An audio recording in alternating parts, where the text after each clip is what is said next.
शोर मत कर, अभी गमों की रात है, धज्जियां उड़ा देंगे, बस कुछ दिनों की बात है। जब भी मन हारने लगे तो ये याद कर लेना कि सिर्फ हमारी सोच का फर्क होता है, वरना समस्याएं जब आती हैं वो हमें कमजोर नहीं बल्कि मजबूत बनाने के लिए आती हैं। परिस्थितियां जितनी ज्यादा आपको तोड़ती हैं, उससे कहीं ज्यादा आपको मजबूत बना देती हैं। इसीलिए प्रार्थना ऐसे करो जैसे सब कुछ भगवान पर निर्भर करता है, लेकिन प्रयास ऐसे करो जैसे सिर्फ आप पर निर्भर करता है। जिंदगी की हर सुबह कुछ शर्त लेकर आती है और जिंदगी की हर शाम कुछ तजुर्बा देकर जाती है। गलती जीवन का एक पन्ना है, लेकिन जीवन पूरी किताब है। कभी जरूरत पड़ने पर गलती का एक पन्ना फाड़ देना, लेकिन एक पन्ने के लिए कभी पूरी किताब मत फाड़ना। याद रखना, किरण चाहे सूर्य की हो या आशा की, जीवन के सभी अंधकार मिटा देती है। तू खूबियां ढूंढ, कमियां निकालने के लिए लोग बैठे हैं। रखना ही है तो कदम आगे रख, पीछे खींचने के लिए लोग बैठे हैं। सपने देखने हैं तो ऊंचे देख, नीचा दिखाने के लिए तो लोग बैठे हैं। अपने अंदर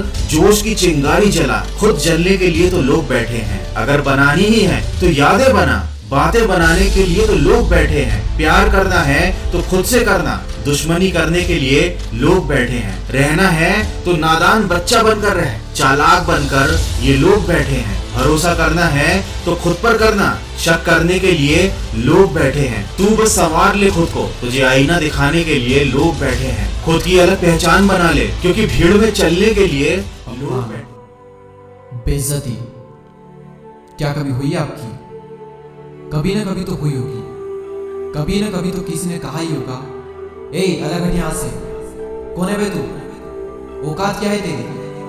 हिम्मत कैसे हुई तेरी इस तरह से बात करने की? शक्ल देखी है कभी अपनी?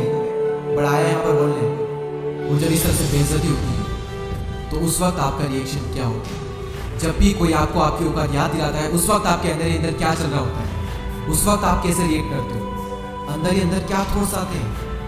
गुस्सा भी आता होगा, बहुत बुरा भी लगता होगा। पर क्या हो अगर मैं कहूँ कि बेइज्जती होना भी जरूरी है, मजाक बनना भी जरूरी है।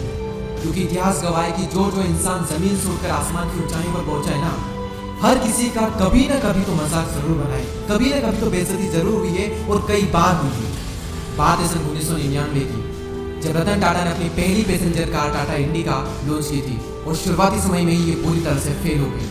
टाटा ग्रुप के सभी मेंबर की सलाह थी कि इसे फोर्ड कंपनी को बेच दिया जाए, और इसके लिए टाटा ग्रुप की फोर्ड कंपनी से बात हुई, और फोर्ड के जो ऑफिसर्स थे वो भी भारत आकर टाटा के कार डिपार्टमेंट में दिलचस्पी दिखा रहे थे। और उसके बाद रतन टाटा को अमेरिका बुलाया गया, और फोर्ड के ऑफिसर के साथ में रतन टाटा की एक बैठक हुई, और उन्हें वहां पर कहा गया कि जब आपको इसके बारे में पता ही नहीं है तो आपने पैसेंजर व्हीकल में कदम ही क्यों रखा। और यही नहीं बल्कि उनसे ये भी कहा गया कि हम टाटा मोटर के कार बिजनेस को खरीद कर आप पर एक एहसान कर रहे हैं, आप इसे हमारा एक एहसान समझना। और रतन टाटा अपनी